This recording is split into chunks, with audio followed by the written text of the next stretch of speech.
ഞങ്ങള് നടപ്പാക്കാവുന്ന കാര്യം എന്താണോ അതേ പറയാറുണ്ട്.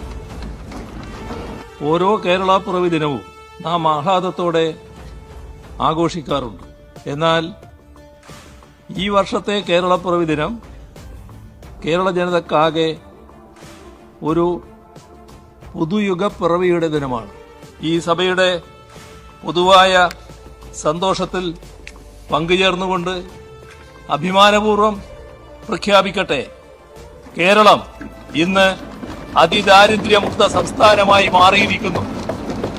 ഇന്ത്യയിലെ ആദ്യത്തെ അതിദാരിദ്ര്യമുക്ത സംസ്ഥാനമായി കേരളം മാറുന്നതിലൂടെ ലോകോത്തരമായ ഒരു ചരിത്ര മുഹൂർത്തത്തിനാണ് കേരള നിയമസഭ സാക്ഷ്യം വഹിക്കുന്നത്. സാമൂഹിക സമത്വത്തിലൂന്നി ജനങ്ങളുടെ ക്ഷേമവും സംരക്ഷണവും ഉറപ്പുവരുത്തി ഈ സംസ്ഥാനം ലോകത്തിന് മാതൃകയായി തലയുയർത്തുകയാണ്. സമൂഹത്തിൽ എല്ലാ വിഭാഗങ്ങൾക്കും സമാനമായ അവസരങ്ങളും